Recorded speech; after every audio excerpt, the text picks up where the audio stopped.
It's Pulse Special. I'm your host, John Sarianides, and I'm joined by my partner, John Lyons. And John, I don't know what to call this. I know we weren't going to call it this Drake Maye special. I mean, I suppose we could, but as probably the majority of the country suspected, the Patriots did in fact select North Carolina quarterback Drake Maye, third overall tonight in the first round of the NFL draft. And let's just jump right into it, my friend. Just some initial thoughts on the pick. Again, it was a fait accompli. I think we all knew they were going to take him. He was mocked to them probably in 98% of mocks. Your thoughts on the pick?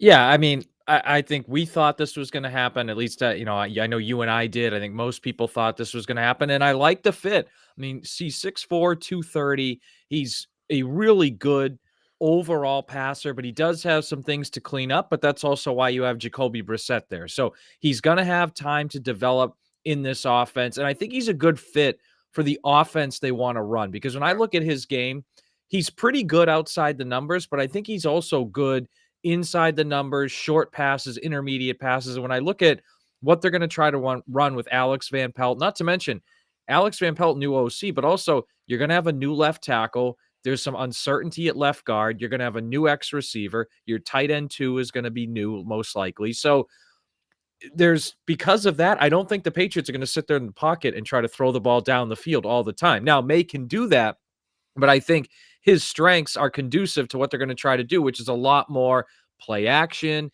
intermediate throws, stuff across the middle. And I think he's pretty solid with that stuff. He has a pretty good release on things like that, hitches, slants, and whatnot. And so, I like the player, and I think it's a pretty good fit for what they're trying to do. I love the pick, and we've been proponents of this for months, like most people, right? Stick and pick, take a quarterback, roll the dice. If it works out, great. You have a franchise quarterback. If it doesn't, hey, you took a shot. It didn't pan out. Here's the thing. A lot of people have said, well, if it doesn't work out, would they have been better off with Jaden Daniels or Caleb Williams? Those guys weren't options. They went 1 and 2. So those guys weren't in play. So let's not talk nonsense here. Let's not even think about it not working out. I think if they do it right with this kid, John, it is going to work out because you're talking about someone who's almost 6'5", 223 pounds, has plus arm talent, can manipulate the pocket, but also play outside the pocket. And yes, I know a lot was made tonight about Bill Belichick's comments and his footwork. That's been out there. People know that his footwork needs to be tightened up. And footwork is not a curse of death, by the way. Let's just get that out of the way. I've coached quarterbacks for a long time. You could fix footwork, okay? It's not the end of the world if a quarterback has bad footwork. You could fix it. I think the big thing with Maye is, and this is why I think it's important to slow play it with him, the big thing is that pocket development, though, that anticipation. He does tend to play a little frenetic in the pocket. He needs to be more patient. He needs to learn to work within the pocket. He needs to manipulate it better, and he needs to improve his field vision and work through his progression. I think he's way too quick to vacate after his first and second read. So this is why I've said this all along, and you know this. We've done a ton of shows together. He's not ready to play right now. He's not going to be ready to play come September. It's going to take some time. You're going to need to sit him for at least a half a season, maybe even a whole season. And look, Jerron Mayo talked about that tonight. He said, we have other quarterbacks on the roster. We have an experienced veteran. There's no timetable on when he's going to play. We're not going to rush it. If we're going to play the best players, if he ends up being the best player, then so be it. But we're not going to push that. So that just tells you what I think their thought process is. Now, look, you don't need to do the 3-year Green Bay sit-down plan. But I do think letting him sit for a year, watch, learn, be the backup, I think that would be very beneficial for him. So for me, I love the pick. Obviously, who wouldn't love the pick? I think most people wanted this in New England. But I also am curious now to see moving forward what the development process is going to look like and how they're going to try to develop him. What are they going to put around him? That's going to be key if he's going to be successful. Yeah, and if you look at their offense, Mike Onwenu is signed for multiple years. Sidy So will be here for multiple years. Demario Douglas will be here for multiple years. And then it gets a little uncertain. Like Hunter Henry will be here for multiple years too. But Kendrick Bourne's coming off a torn ACL. You don't have an X receiver yet, though I think in round 2 or 3 they're going to get one. And Ramondre Stevenson's going to be a free agent. Gibson may not be here long term. So I am curious to see what pieces they identify as maybe guys that are mentors, such as a Jacoby Brissett, and what guys they view as pieces they want to grow with May. Like, I think Douglas is a piece like that. I think Onwenu obviously is a piece like that. City So is a piece like that. But I want to see what other guys they have that they identify. And a lot of it could come tomorrow or technically later tonight in rounds 2 and 3 of the draft. Guys they identify that they want to grow with May. And I think that could be a real asset for them. Now that they know who the quarterback of the future is going to be, they can look at it and say, hey, these are the guys that we want to grow with that guy. Like, I think he's a great fit with Demario Douglas. And granted, I think Demario Douglas is a pretty good fit with any quarterback, but I think he's a really nice fit in the short area with him. I think Kendrick Bourne could have a really good fit because I think like Kendrick Bourne was on his way to his best season of his career last year before he got hurt. Now he's going to have better quarterback play that's going to play to his strengths too. They're not going to ask Kendrick Bourne to run 35-yard posts. They're going to ask Kendrick Bourne to kind of keep, even though it's a different scheme, I think he's going to end up doing a lot of the same things. So that's something that I think is interesting to me about this pick. And yeah, to your point about the development, the feet thing is something that, it's he needs to work on. The defenses, the reading defenses, getting, his eyes off reads a little too quick. That's a bigger thing to work on. And that's something that training camp is going to teach him a lot, right? The NFL speed's different. I could see him playing, week 9-ish, that Halloween timetable, early November. But I also could see him taking a whole year to sit and learn. And I'd be fine with that because at the end of the day, I think this is a team that if they get this draft right, they'll be fighting for a playoff spot, maybe 7-8 wins in that range. But it's really a 2025 thing we're looking at. So you want May to enter 2025 in the best possible spot for his development. Yeah, I couldn't agree more. And again, when we're not talking about punting on 2024, okay? Now, if you want to interpret it that way, that's fine, and I get it. I'm calling it a bridge year.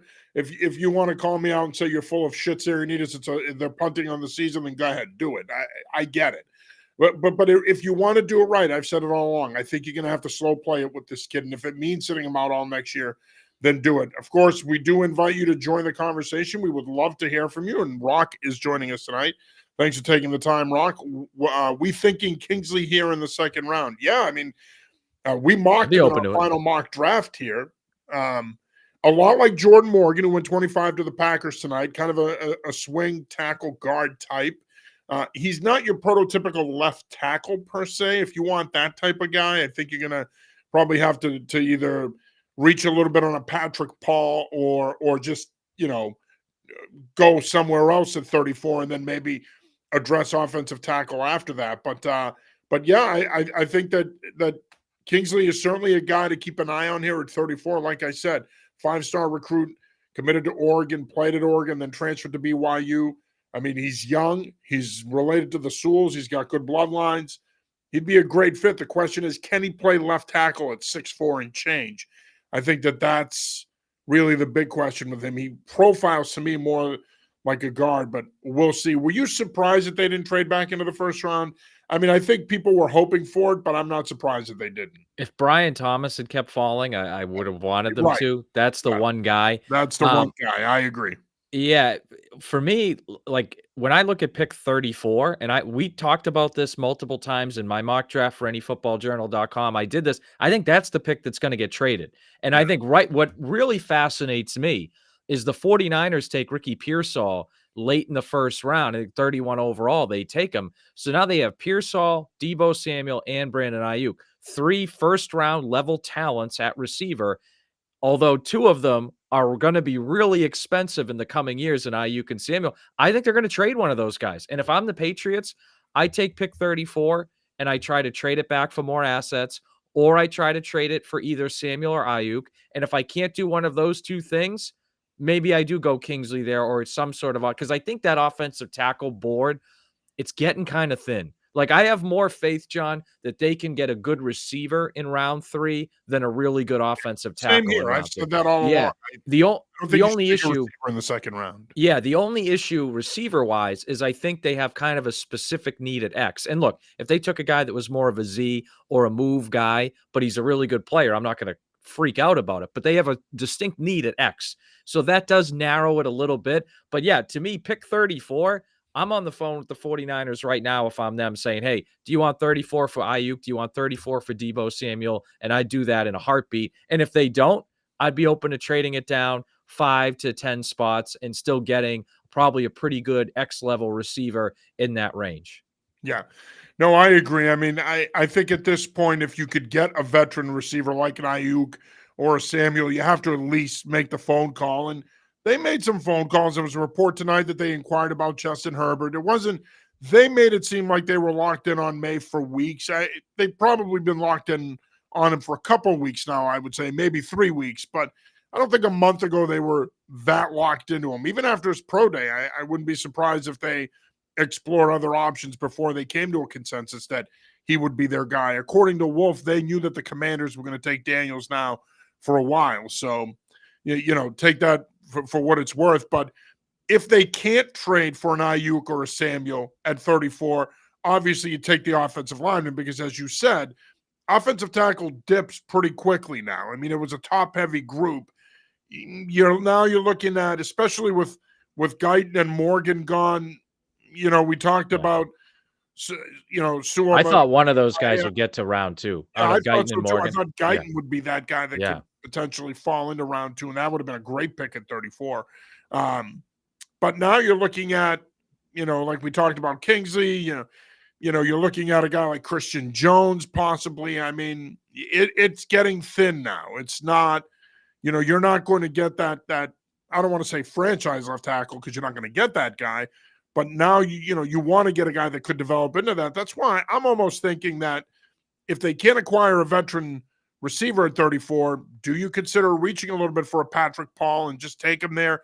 He's got 44 starts under his belt, 6'7" and change. He fits the mold of a potential left tackle. I think, to me, even though we had mocked Kingsley to them, I do think that's probably the better play if you're looking for a pure left tackle. Yeah, and I think that's what you got to be thinking about now is like Mike Onwenu is going to be your right tackle for the long term. I think Sidy Sow is going to be your right guard for the long term. But at the other 3 offensive line spots, you do have long-term questions. And I think, look, David Andrews is a good player, but is he got a year left, 2 years left? I mean, could that be Jake? This could be it for him. Yeah, and Jake Andrews could be that guy. So maybe they do have an answer there. Although I didn't think Jake Andrews looked very good in the preseason last year. Granted, it was preseason limited action, but there's still some questions there. Cole Strange, there's questions there. And left tackle, I mean, look, Okorafor, they've said they think he can play left tackle, but we haven't seen that in the NFL. And if the Steelers thought he was that valuable at a left tackle, would they have let him go and drafted tackles in back-to-back years? Like, I don't think so. So that's the thing. And I know, with the Steelers, they do a good job like drafting and developing guys anyway. So they might feel more of a luxury to let a guy like that go. But still, if you think he's good enough to play left tackle in the NFL, why let him go? Right. Like, so that's my thing. Like, I think Okorafor ideally for them would be a swing tackle, not the starting left tackle. So that's why with this pick 34, again, priority 1 for me would be to try to trade for Ayuk or Samuel. But if that doesn't work, I want to trade down a little bit and take a tackle, unless there is some receiver there that they absolutely love. But a lot of them, again, it's a deep receiver class, but I think that elite group is kind of off the board now. Real quick, Mike Silver, veteran NFL reporter, did tweet out tonight, based on conversations with other teams, the 49ers are now more likely to deal Deebo Samuel than they are Brendan Ayuk. Stay tuned. So the question now is if you're a team like the Patriots, do you trade pick 34 for Deebo Samuel? Yeah, I would. I mean, he's young enough. First of all, the dude is not only one of the best receivers in the league, he can also be one of the best running backs in the league. And I don't know if the Patriots would use him as much there as Kyle Shanahan does. I think they should, but I don't know if they would.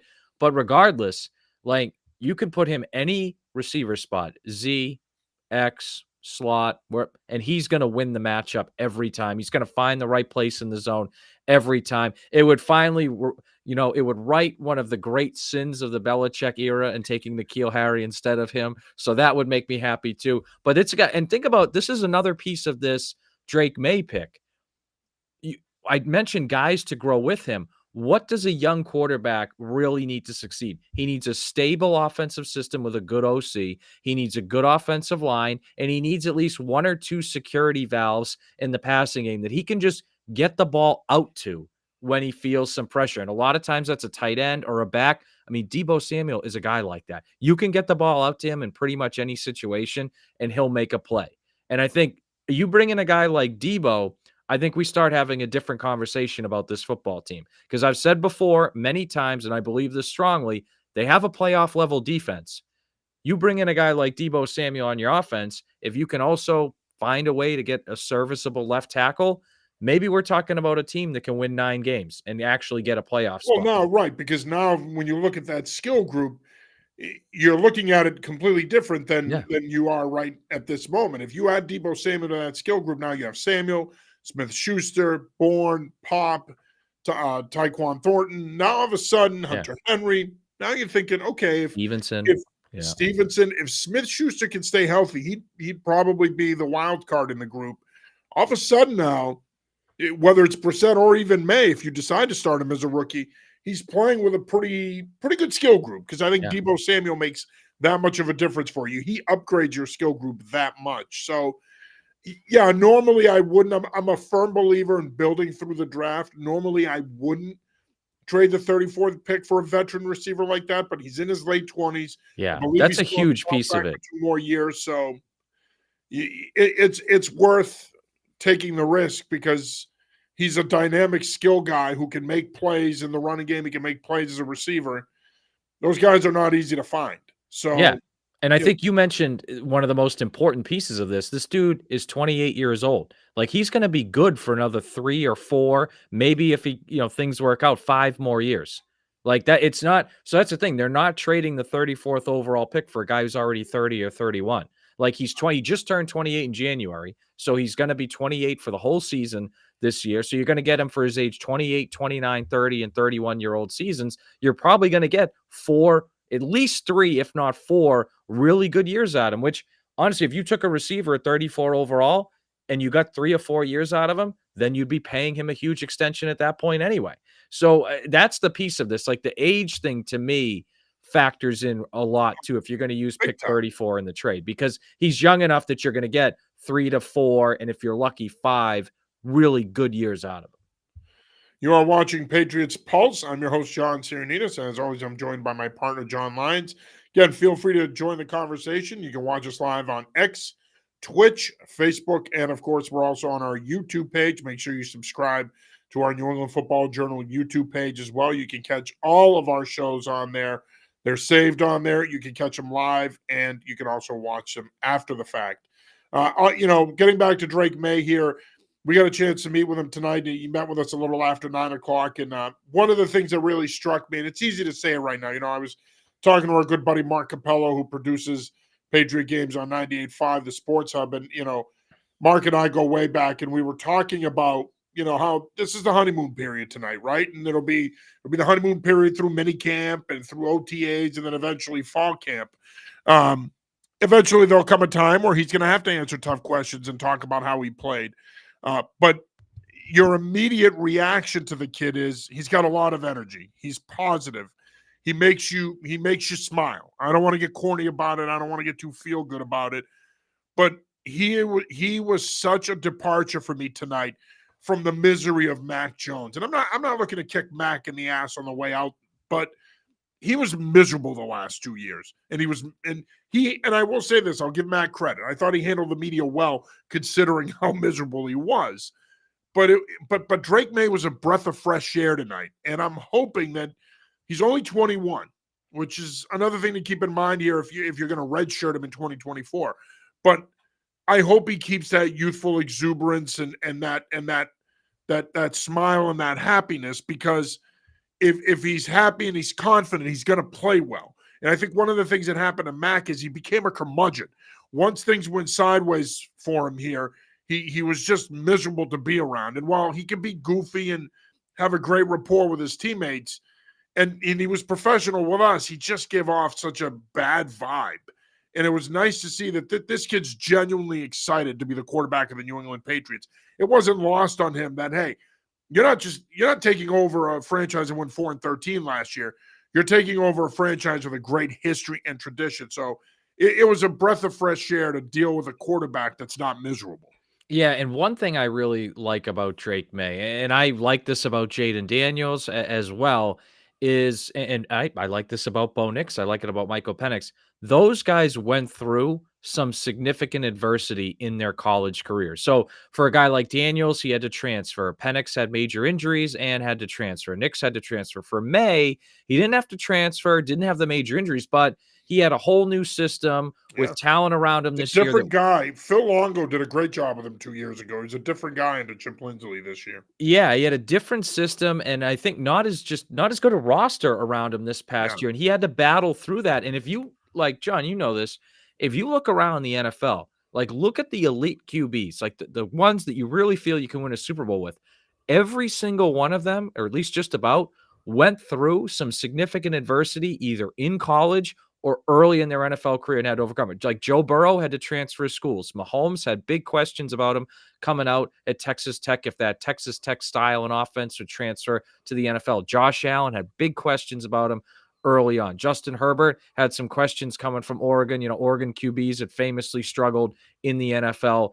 You translating it, like all these guys. Lamar Jackson had big questions. You know, was he big enough? Was he strong enough to play in the NFL? He had these big questions around him, or this adversity. Like Tua had the injury in college, right? Like all these quarterbacks that we look at as guys that, you know, you can win a Super Bowl with, or the top tier guys, had some sort of major adversity in college or early in their NFL career. Whereas Mac never, the first time he faced adversity was 2022, and he didn't handle it well, but by then it was too late because he's learning on the fly and you're already a second year pro. Whereas May comes in, despite being a young guy, with that experience already. And that's something I really like about May. And again, I like about several of the quarterbacks in this class.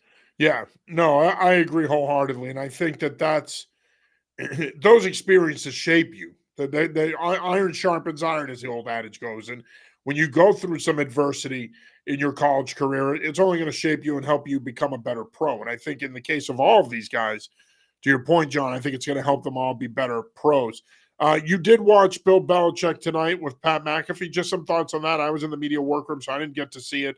But what were your thoughts on Belichick's appearance with Pat McAfee? I know he raised some eyebrows with a couple of his comments about Drake Maye.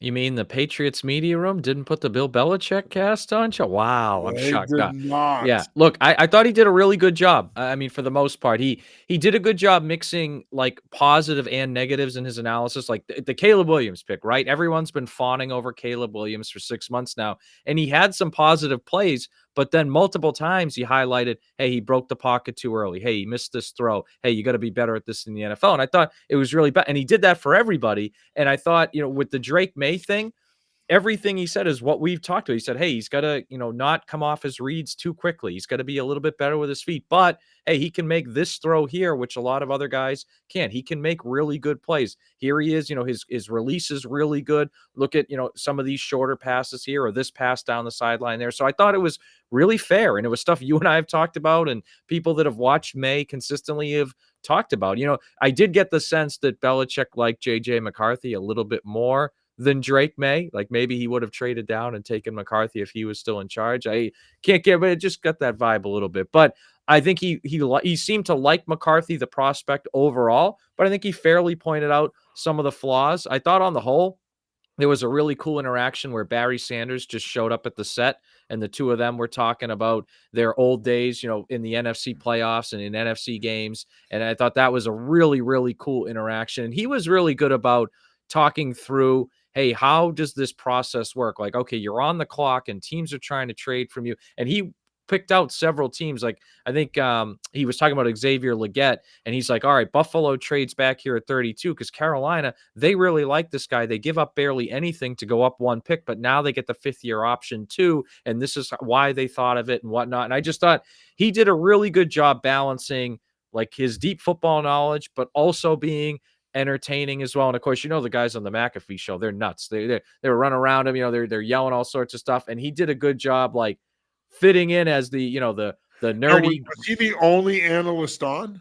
So they had Darius Butler was on too, and Darius Butler was pretty good. So, and of course, there weren't that many DBs selected, but He was it was good. I thought they had a good balance. And then of course, like Aaron Rodgers came on as a guest, Sean Payton came on as a guest. I thought they had some really Kevin O'Connell came on as a guest as well. They had some really good kind of interactions. And then of course, when the Ravens drafted Nate Wiggins, somebody said, "Oh, his comp is Dominique Rodgers-Cromartie," and Bill just like, "Yeah, I don't know about that," and he just kind of left it. Like he had a couple of those good little one-liners in there too. Overall, really, I thought he was really for the considering this was his first time in an extended analyst media role like that. I thought he was really good, and I think he's only going to get better as he goes forward. Now, are they doing it tomorrow night as well? I don't know if they're doing it tomorrow night, but he did say that every Monday during the season, he's going to join the McAfee show. So he's going to be a regular on there during the season. And again, I thought I went back and forth between the regular ESPN coverage and the McAfee coverage. And I thought, the ESPN coverage was good, but I thought it was a little bit different, but it was entertaining. And it was something where you could look at ESPN for those quick highlights and analysis. And then you could flip over to Belichick and he would give you a 2 or 3 minute breakdown on each guy and what they were needed to be successful and how they fit. I thought it was a cool idea from McAfee. And I thought on the whole, it worked out really well. Ronk joins the show again. Bill was awesome on McAfee show. Great story. So to your point, John, you did a great job with it. Good friend Lauren Gaudette checks in. I feel that Drake Maye has had the best response to the adversity you mentioned, John Lyons, but Drake also have seemingly struggled against teams that UNC should have beaten, like GT or UVA, so Georgia Tech and Virginia. Yeah, I think one of the knocks on him, and thanks for checking in, Lauren. And I think that's a fair knock, by the way. Well, I was going to say one of the knocks on him has been that he didn't he didn't rise to the occasion in the ACC. He played well against teams that he should play well against, and then teams that he needed to play well against, he didn't necessarily do it, like the Georgia Tech game, like the Virginia Tech game. And I think that those are fair points, but as I've also said to people, John, I think if you're knocking him down for those performances, I think that's silly, because part of what you're doing in the NFL draft is it's speculation, right? You're banking on future success. So when you look at the height, the weight, the arm talent, the toughness, the athleticism, those things outweigh his performances against Georgia Tech and Virginia. So I thought it was a fair point that he didn't dominate ACC competition. Now, to those people, I will also say it's the ACC. The ACC is a pretty damn good conference. So let's not pretend like he was playing in the MAC or the AAC or Conference USA and he didn't dominate. He didn't dominate against some good competition. So, and I caution people to say dominate, because Jane Daniels was dominant. He won the Heisman. Caleb Williams in 2022 was dominant. He won the Heisman. He had a great year this year. Those guys put up big numbers, but their teams didn't win anything either. So I do think that that's an important point to make. I think that gets lost on people often. It's great that these guys put up big numbers and have a certain skill set, but I also would say success matters. So, yeah, Drake Maye didn't win as much in college as you would like, but neither did Jaden Daniels to a degree, and neither did Caleb Williams. The best winner of the lot was J.J. McCarthy, and a lot of people were taking that for granted in this process. So I think that, we're going to nitpick, and there's plenty to focus on and talk about that he needs to work on. But I also think we're nitpicking to a certain degree. Real quick before we wrap up here, just some other thoughts on the night and how it went. I hate doing the winners and losers things, but who were some winners and losers? Yeah, we're all winners because we watched the draft. Listen. I did find this really interesting. So the Broncos draft Bo Nix, and the McAfee show had Sean Payton on, and he was giddy about Bo Nix. And he said that their analytics department took out, because when we've talked about this, all those easy short throws Oregon has. Right. He said they did a study. They took all those throws out of his stats, out of his repertoire this year, and he still, in their eyes, had the best completion percentage, the best yards per attempt outside of those easy throws, and he was the best quarterback percentage-wise in the last 2 minutes of the half and 2 minutes of the game that they studied. So I found that really interesting. This wasn't a case of they got Bo Nix because other guys went. It was a case of they targeted Bo Nix, and they think he's the best QB in this draft. And I found that, and we'll see if that pans out, but I found that to be really, really interesting. Yeah, I think he sees a little bit of Drew Brees in his game in terms of pocket management and creating passing lanes. He's athletic, he can move. So I think that part of the reason why Peyton liked him and wanted to draft him, and that's been out there for a while that they like Bo Nix. So it shouldn't be that much of a surprise that they took him at 12. But he fits that system in the way that Peyton wants to play. The quarterbacks are the story, obviously. It's amazing to me, John, and I'm going to jump on my soapbox here for a sec. But I'm so sick and tired. This is my 24th draft. I started covering this shit in 2000. Okay, I'm 49 years old. I've been around a while. Now, I did an internship at Scouts Inc. I learned under Gary Horton. I learned under Todd McShay. I worked with Todd for almost a year. I learned how to watch film with those guys, how to break things down. My scouting reports are still the Football Scouts Incorporated stuff that I got from those guys 25 years ago. But the thing that really bothers me, and I've been in this business a long time as a coach, as a scout, the thing that really bothers me is that when someone like me, with somewhat of a resume, I suppose, says, no, I think 6 quarterbacks could go in this draft, and you got people that say, there ain't going to be no 6 quarterbacks. Oh, what are you, crazy? That's a reach. I've got swampland to sell you in Florida. And it's even people in the local media, and I'm like, what the hell are you talking about? Yeah. Why And don't it you was 6 look in at the top 12. yeah, look at this objectively. You were going to have 4 go in the top 10. I've said for 3 months now, talking to people around the league, talking to college coaches, that the league liked JJ McCarthy more than the media did. And that don't discount the fact that he wins. Don't discount the fact that he was coached by Jim Harbaugh. These things matter to people around the league. And it just amazes me how people love to dig in because they want to be the loudest voice in the room, and we're all guilty of it, but it's just amazing to me that people are surprised that 6 quarterbacks win. And for me, the biggest surprise is Michael Penix going to Atlanta at 8. I'm not surprised Penix went in the first round. I thought he would, obviously. But Atlanta at 8? And I guess Diana Rossini just tweeted out about 20 minutes ago, the Falcons explained their rationale for taking him. They felt that they were going to be picking in the bottom third of the first round the next few years with Cousins, and they felt that they weren't going to have an opportunity to take his heir apparent. Now, the problem is this. You're paying Kirk Cousins $40 million a year. You gave him 4 years, $180. Michael Penix is going to be 24 next month. How long do you think this guy's going to sit around and wait to be the guy? He's entering the prime of his football career now. I'm And you not sure that that's wonder, justification for the pick. yeah, and part of me wonders if they're deep down concerned about Cousins coming back from that injury. In which, Yeah, again, that's a fair point. like, why sign him to a $180 million contract if you're that concerned? Like, you know what I mean? So that's one thing I can think, but yeah, that didn't make sense to me. I did really like the Seahawks getting Byron Murphy at 16th overall. I like that pick a lot. I also like the Eagles getting Quinion Mitchell and the Chiefs getting Xavier Worthy. It's It's like not fair. they win 2 Super Bowls. All they need is a fast receiver, and they get the fastest guy in the draft at 28. And also Brian Thomas going with Trevor Lawrence to Jacksonville. I Yeah, like that a lot that's a too. great fit for him. Yeah. No, to your point about it not being fair, they also signed Hollywood Brown this offseason. I know that Ray G. Rice has some legal troubles right now, but you get him back, and all of a sudden you pair those 3 guys up with Travis Kelce and what you have back with Watson and Sky Moore, and Kansas City's Kansas City. I mean, they're loaded. They do great work there. Their scouting department does terrific work.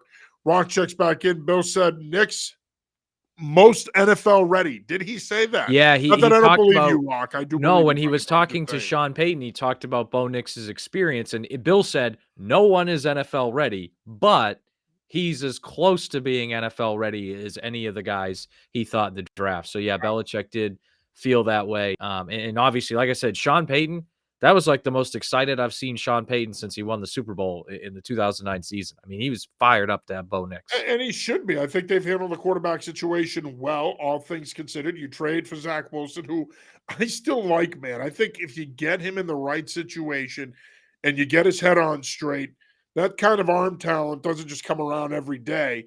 I don't love his size, but man, that athleticism, that arm talent, you hope he gets a shot to be the guy there, but it's probably going to be Knicks. Lauren checks back in. One of my favorite picks in my eyes is the Saints picking Fuaga. Yeah, solid pick.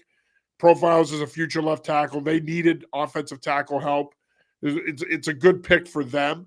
I thought two of your biggest winners tonight were Chicago. I mean, you end up getting Caleb Williams and Rome Odunze. That's You pretty go good. with Keenan Allen, DJ Moore, Cole Kmet, and DeAndre Swift. Man, as a Packers fan, I miss the days of dominating that division. Those days are long gone. Chicago's legit. If Caleb Williams is who we think he is, they're going to be a Super Bowl contender. I don't think that's hyperbole. Yeah, I not that think long from now either. no. But I caution Bears fans before you get all excited and start talking about Super Bowls. I've said this for months, and you know this. You and I do a lot of shows, my friend. I still think that this kid's the ultimate boomer bust prospect. I think he's either going to be top 5, one of the best in the game, and they're going to be a Super Bowl contender, or I think he fizzles in 3 years and they're back in the quarterback market in 4. So that's just my 2 cents. I'm not sure how much in between there's going to be there with him. Another winner tonight, the Minnesota Vikings. I mean, you get J.J. McCarthy, you move up one spot and take him at 10. And then you turn around, you trade up, and you get Dallas Turner, arguably the best defensive player in this draft. He falls out of the top 10. They get him. You got to like what Minnesota did this offseason on defense. They loaded up on the pass rushers, knowing Chicago was going to draft Williams, knowing the Packers have Jay Love, knowing that Detroit has Jared Goff. They went out and they get Jonathan Grenard. They go out and they draft Dallas Turner tonight. And they also sign Andrew Van Ginkel. They beefed up the pass rush. Pretty smart for them. I thought those were a couple big winners as well. A couple of other teams that I thought had a good night in terms of what they added. I like Dallas being patient, trading down, adding the extra picks, getting Tyler Guyton. He's a project, but he could be a very good project. And I like what Cincinnati did getting Amarius Mims there. Now you beef up the right side of the offensive line. They have the 2 biggest tackles in the league with Mims and Brown. So overall, it was a pretty good night for the NFL. I know some people are bitching and moaning that there weren't enough trades. Whatever, get over it. It was a good night overall for the league, and there's a lot of bright young stars entering the league now. Yeah, I would agree. I think it was also a good night for the city of Detroit. They put on a really good event. Seemed like the fans were really into it. It's nice to see that Lions fans are real and they exist. Granted, a lot of these people have now come out of the woodwork because they're winning, but Yeah, but that's another team, Detroit, getting Terry and Arnold. I mean, that's great pick for them. yeah. I mean, Brad look, Holmes strikes again. He trades up and gets him. telling you that Packers Lions NFC Championship game is going to be a lot of fun to watch. Listen, man, as a Packer shareholder, native Milwaukeean, I'm concerned. I feel the Bears. I feel the Bears coming. The Packers have beaten them 47 out of the last 60 meetings, but those days I think are going to be over, my friend. Yeah, I think you got one more year of that. I think you got one more year, and then I think it could be game on. And then Minnesota, I think Sam Darnold, the thing is Kevin O'Connell is a very former NFL quarterback, very good quarterback developer. I think he can get Sam Darnold going. That division is going to be a lot of fun. That could end up becoming the best division in football here in the next year or two. But no, it was a fun night. And of course, Patriots taking Drake Maye. This is what we all wanted. It's a great night to be a Patriots fan. Would have been nice if they traded back into the first round and either got a tackle or a receiver. They didn't, but that's okay. You still have pick 34. They're going to be active tomorrow night. At least they intimated as much. But you know what? I said this going into it, John. It was a couple of things before we go. I thought it was important that they moved away from the Belichick thought process with the draft, right?